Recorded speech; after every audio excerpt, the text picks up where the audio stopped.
पहा नवीन एपिसोड्स एकदम add free.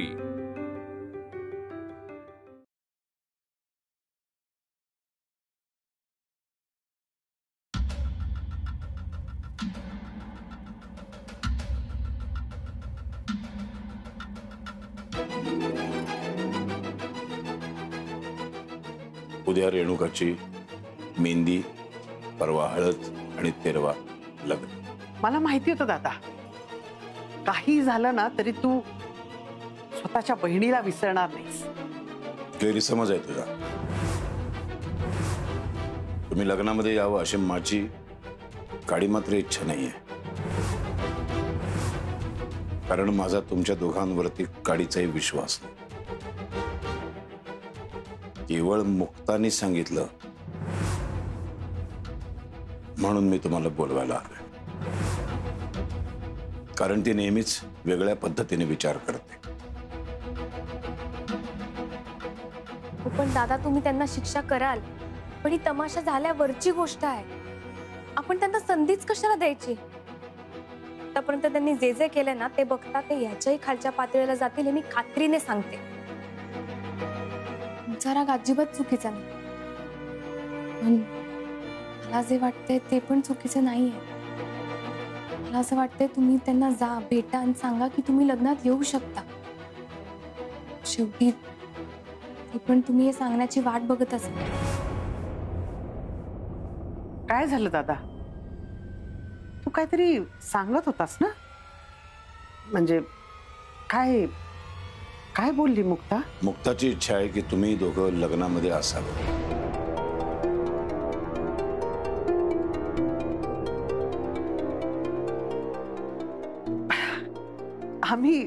आम्ही नक्की येऊ लग्नाला। नाही म्हणजे तुला पटत असेल तर, तुला नसेल पटत ना तर आम्ही नाही येणार। तू जे सांगशील ना ते करायला आम्ही तयार आहोत, कारण आमच्यासाठी मुक्ताला नाही तुला काय वाटतं ना ते महत्वाचं आहे। किती खोटारडे आहात का तुम्ही? खरं तर ना लग्नामध्ये यायची तुमची लायकीच नाहीये, पण काय आहे, या संपूर्ण लग्नाची जबाबदारी मुक्तावरती आहे। तिने ठरवलंय सगळं, लग्न कसं करायचं, कोणाला बोलवायचं, काय करायचं। तिची इच्छा होती घरातली सगळी माणसं लग्नाला हजर असावीत। ती नेहमीच सगळ्यांच्या भल्याचा विचार करते, तिच्याशी कोणी कसंही वागलेलं असलं तरी। तुझं बरोबर उलट आहे, तू बरोबर दुसऱ्यांच्या नाही बोलत आता मी, तेव्हा केवळ मुक्ताला वाटतं म्हणून मी तुम्हाला 3 दिवस घरामध्ये येण्याची परवानगी देतो।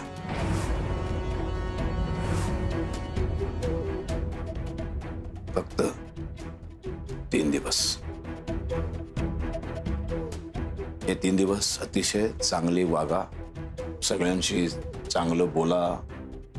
इतकी पाप केली आहे, त्यातलं एखाद दुसरं पाप धुवून काढायची ही संधी आहे असं समजा, आणि ही संधी मुक्तामुळे तुम्हाला मिळते। या 3 दिवसामध्ये चुकूनही एक जरी चूक तुम्ही केलीत, लोक काय म्हणतील, नातेवाईक काय म्हणतील, समाज काय म्हणेल याचा कसलाही विचार न करता पिकाटात लाथ घालून इथून हकलून देईन मी।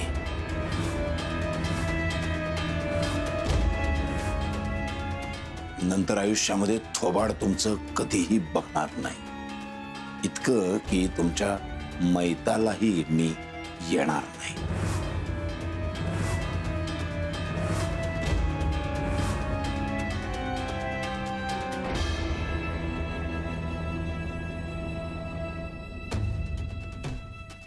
रावसाहेब नगरकर,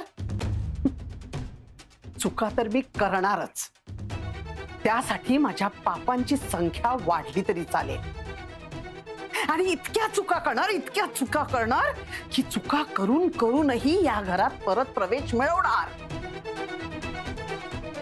मुक्तामुळे बाईचं चांगलं रूप बघितलंस ना, आता या अंबिकामुळे बाईचं वाईटातलं वाईट रूप बघशील. मेलो तरी आमचं तोंड बघणार नाहीयेस ना? अरे जा. ही अंबिका तुझ्यासाठी आता कायमची मेली आणि तू अंबिकेसाठी कायमचा मेलास. आता तू बघशील ही अंबिका तुझ्या या घराची कशी ताटातूट करते.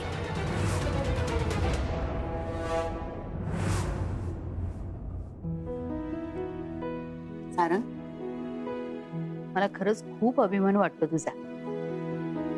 मुक्ताच्या घरी गेलास, त्यांना मदत करावीशी वाटली तुला, आणि हे सगळं जावई म्हणून नाही तर मुलगा म्हणून करावं असं वाटलं तुला, हे महत्वाचं. कसं विसरले मी. काय ग? 2-3 पत्रिका ना तुझ्याजवळ देऊन ठेवायला हव्या आता. अरे बापरे. आता मुक्ताच्या घरी गेलास होता असं निमंत्रण करून आला असतास ना. अरे यार, बाकीच्या सगळ्या पत्रिका वाटून झाल्या, त्यांचीच फक्त राहिली. मोठी आई, एवढं काही नाही, मी नंतर फोन करून सांगेन की. नाही नाही, तू नको फोन करू. अगं व्याही आहेत ते आमचे, आम्ही फोन करायला हवा त्यांना. आता मिस करते.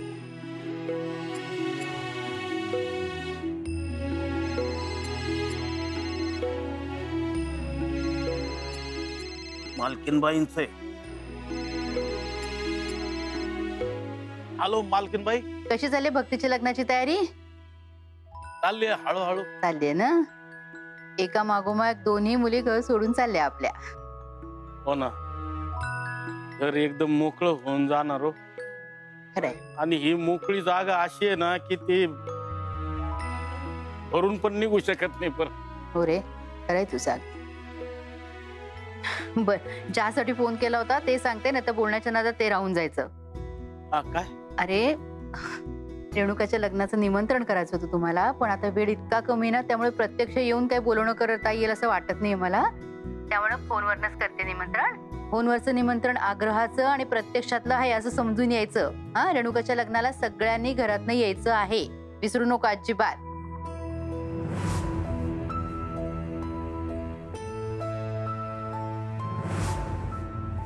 हॅलो आत्मारा. मालकीनबाई, आमची पण लई इच्छा आहे लग्नाला यायची, पण तिथं आमच्या माग भक्तीच्या लग्नाची पण लई गडबड आहे. काम खोळंबली तिथं, तर मला असं वाटत नाही हो. नाही, असं काही करायचं नाही. अरे, एका दिवसाचा प्रश्न, एका दिवसापुरतं येऊन जा. आणि एकदा रेणुकाचं लग्न झालं की भक्तीच्या लग्नाची धावपळ करायला आम्ही सगळे आहोतच की.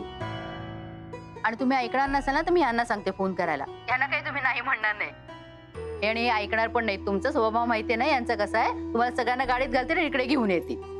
नाही नाही, मालकांना नका सांगू. आत्माराम आता पण नाही बीड नाही. हा, रेणुका पण मुलीसारखी आहे ना तुम्हा सगळ्यांना. तुमचे आशीर्वाद नको तिच्या पाठीशी. येतो मग आम्ही. हा, या सगळे आम्ही सगळेजण वाट बघतोय तुमची.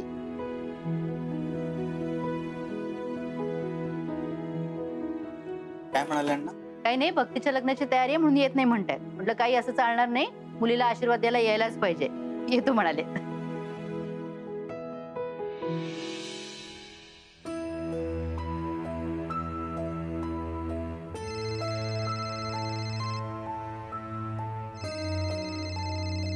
मुक्ताच आहे. परत काही विषय निघाला तर तिला काही कळू देऊ नका.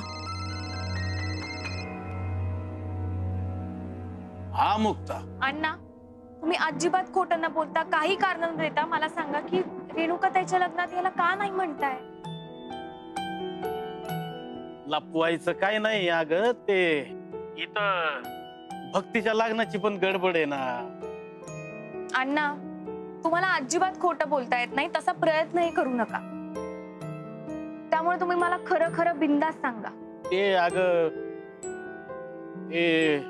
मी समजू शकते, तुम्ही या घरचे व्याई आहात. श्रीमंताला शोभनाची भेट द्यावी लागत, पण तेवढं पैसे कुठनं आणणार याचा विचार करताय ना? नाही, तसं काही नाहीये, पण ते पण आहेच ना पोरी. अण्णा, मी समजू शकते,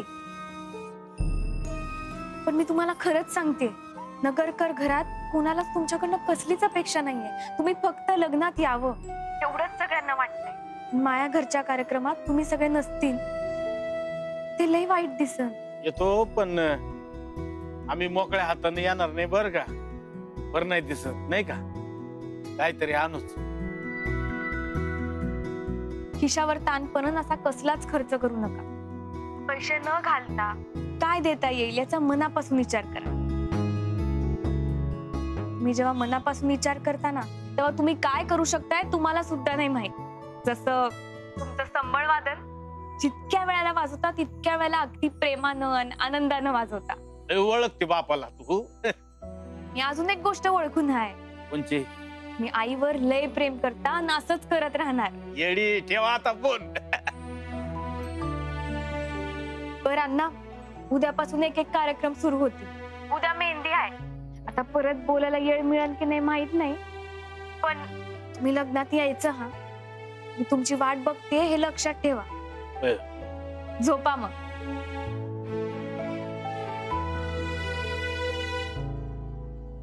काय हो, काय झालं? जायला लागते. अहो पण जाऊया.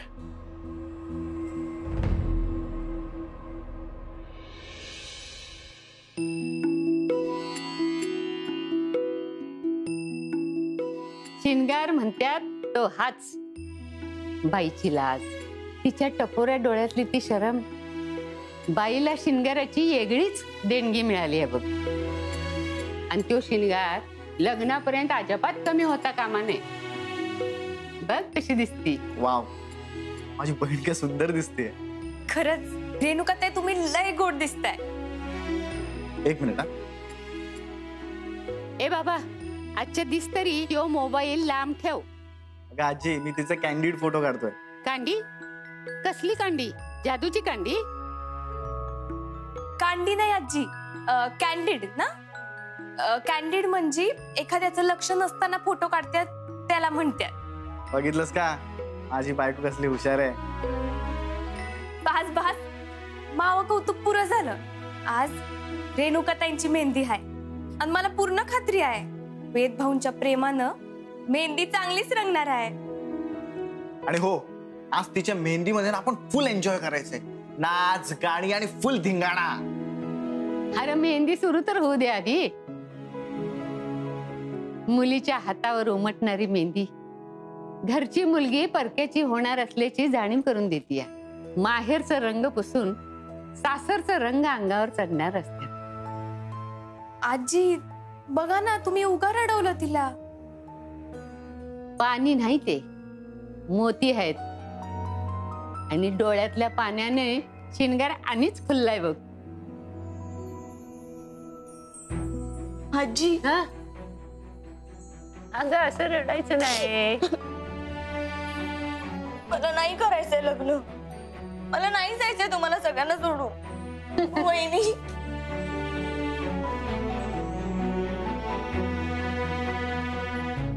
रडायचं नाही. उलट आता नवीन आयुष्याची सुरुवात होते. वेद भाऊ लय चांगले आहेत. आमच्या सगळ्यांपेक्षा जास्त प्रेम करतात तुमच्यावर. आणि दादांनी मोठ्यांनी तुम्हाला असं बघितलं, त्यांना काय वाटन? ए बाई, त्याच्या समोर जर असं बोललीस मला लगीन करायचं नाही तर तो खरंच लगीन मोडील. आणि म्हणतीन रेणुकाच्या डोळ्यात मी अजिबात अश्रू बघू शकत नाही. माझं ठरलंय ती हे घर सोडून जाणार नाही.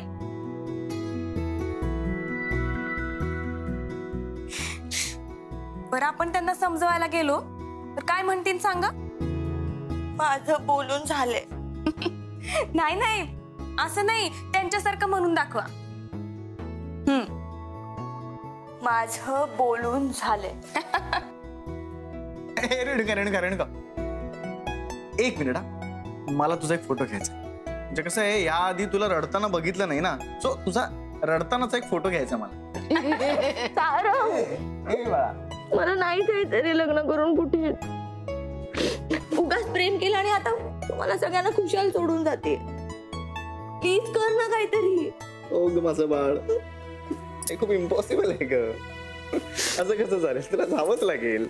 मी नाही जाणार. अगं जावंच लागेल तुला. सारंग, आतापर्यंत तू आम्हाला किती त्रास दिलायस. सो आता थोडा तर वेदला पण त्रास दे. अगं, बघ बघ बघ हेच म्हणत होतो मी. आजी हा बघ अजूनही छळायचं सोडत नाहीये मला. अंग छळणारच ते हो. भाऊ आहे ना मग तुझा. सासरी गेलीस ना तरी सोडणार नाही तुला. यार रेणुका, आपल्याला एकत्र जगताच आलं नाही. इतके वर्ष मी भारताबाहेर होतो, आता इथे आलोय तर तू चाललीस यार.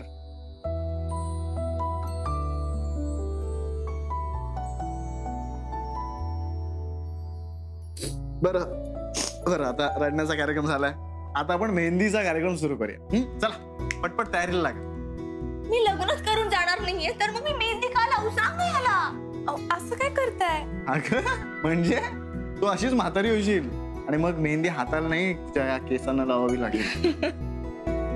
रेणुका, आयुष्याचं कल्याण झालं बघ तुझी. आजी रडायचं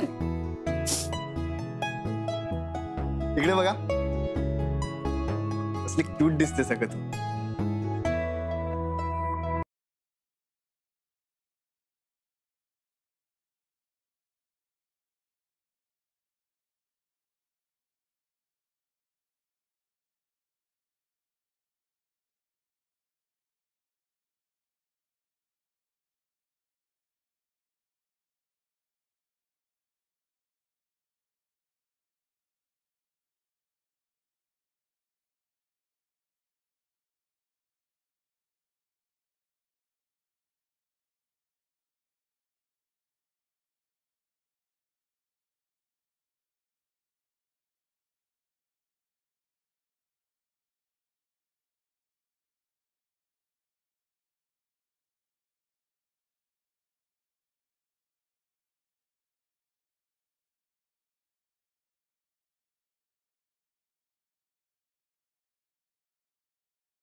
एक नंबर. हाय राव, एक एक स्टार भरले तुमच्या घरामध्ये. आजी, अहो तुम्ही तर म्हणजे अगदी डोळ्याचं पारणं पिडलं. ओके, मी थँक्यू एकदम. हा पप्या ते ठीक आहे, पण या घराचा खरा स्टार युवराज आहे. अरे काय डान्स केलाय त्यांनी. अशा स्टेप्स मी जगात पहिल्यांदा पाहिल्या. आता मला नाही वाटत परत कोणी डान्स करायची हिंमत करेल. पण मला काय वाटतंय, रेणुकाला तिथे बसून खूप नाचावंसं वाटत असेल, पण बिचारीचे हात बांधलेत ना, काय करणार. ए नाही, मला नाचायची इच्छा नाहीये, मला भूक लागली, मला खायला हवंय यार. मी घेऊन येते काहीतरी.